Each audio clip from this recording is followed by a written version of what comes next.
Welcome to my channel Max My Heartbeat. So I hope everyone is doing fine, right? Thank you. And students, your summative assessment exams are nearby.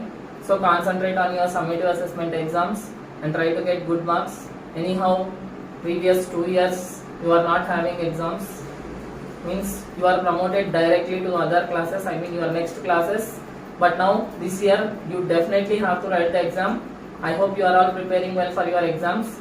So prepare well, all the best, and write the exam well. And so in our basic mathematics, we are in our concept exponents and powers, right? So after so many days I am doing my next video. Sorry, but I wanted to do it, so I have started again. So in our today's video, let us continue about our topic exponents and powers. Okay, already I have explained what is an exponent, what is a power or index, whatever it may be, all are same, correct? So whenever we want to express a number to a certain power, then we use our exponents, correct? I have explained exponential form and expanded form also. So now in our today's class, let us know the laws of exponents.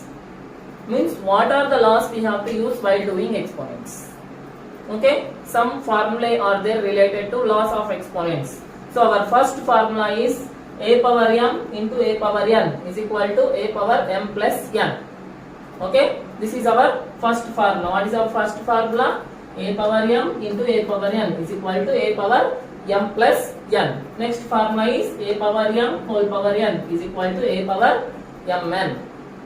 Okay, and the third formula is a power m into b power m is equal to ab whole power m, that is a into b whole power m, if not ab whole power m. Okay, next formula is a power m by a power n is equal to a power m minus n if m is greater than n, or 1 by a power n minus m if n is greater than m. Okay, now let me explain the first formula. When you have to use the first formula, see here, 2 power 4 into 2 power 3 is there.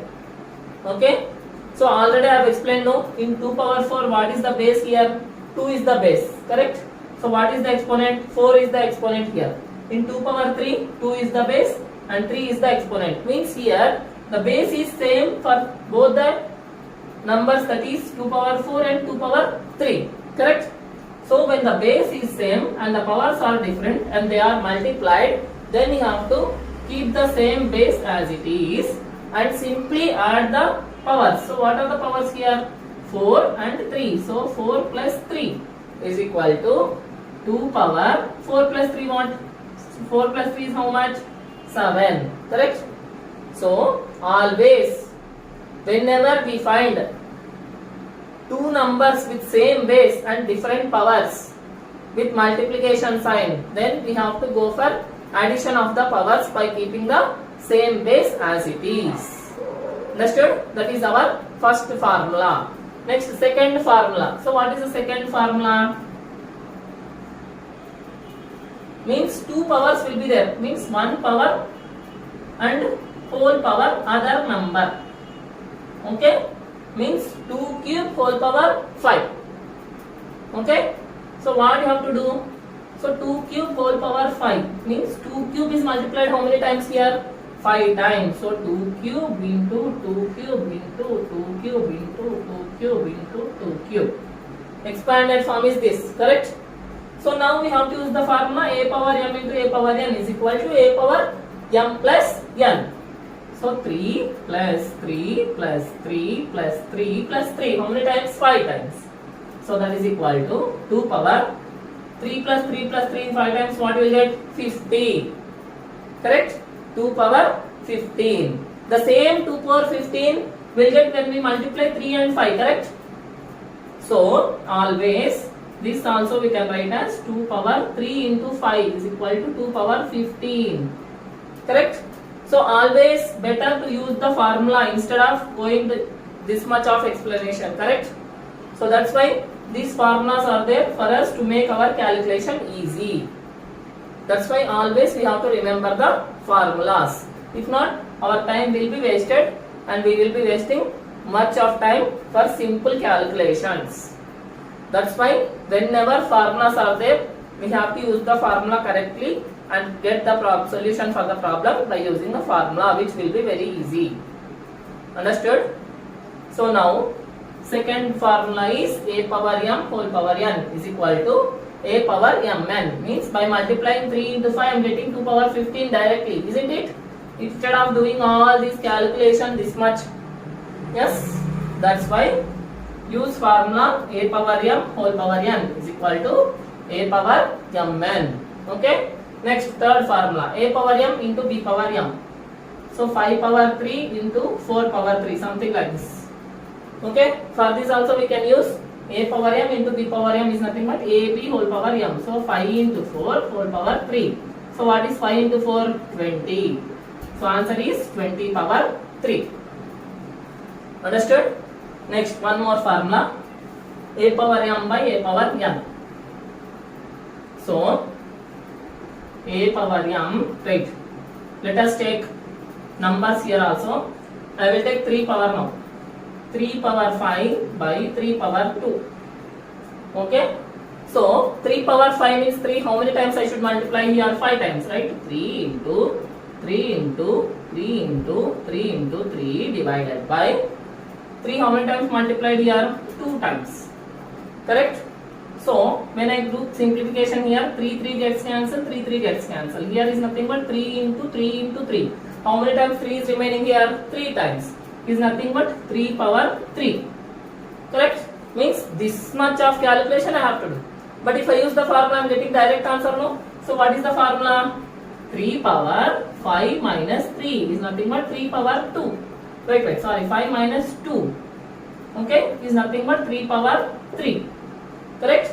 Instead of doing all this calculation, I can use the formula, right? A power m by a power n is equal to a power m minus m.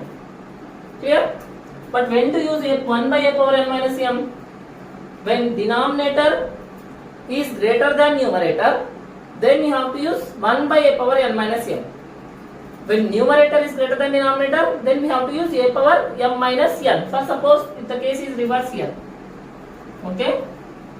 So what is the case now? Reverse. Reverse means 3 power 2 by 3 power 5, like this is there. So what it will be now? 3 power 2 means 3 into 3. Correct? 3 power 5 means 3 how many times multiplied? 5 times. 3 into 3 into 3 into 3 into 3. Correct? Now also 3 gets cancelled. Now what will be there in the denominator? 1 by 3 power 3 into 3 into 3 into 3 is nothing but 1 by 3 power 3. Correct? So this also I can get by using formula, that is 1 by 3 power 5 minus 2 is nothing but 1 by 3 power 3. Same answer. Okay? That's why whenever we have loss of exponents or formulas, use formulas so that your calculation will be very easy. Okay? So I hope everybody understood all the 4 formulas whatever I have explained today in loss of exponents. Still some more formulas are there that we'll learn those we'll learn in our next class. So if you really like my video, please share my video to your friends and inform them to subscribe my channel so that they too can learn mathematics and they too can get benefited from my channel, and so that my channel will grow more and more with your support and with your help, which is very, very important for me to make everyone learn mathematics, which is my wish. And that's all for today. I hope you have understood whatever I have explained today, but just understanding is not enough. Dear my friends and my students, just practice whatever I explained today. If anyone has any doubt, please mention in the comment section so that I can rectify my doubts. Rectify your doubts, my mistakes, whichever I have committed today, if any are there in my video, and whatever the doubts you have, please mention in the comment section so that we can discuss in our next video. And that's all for today.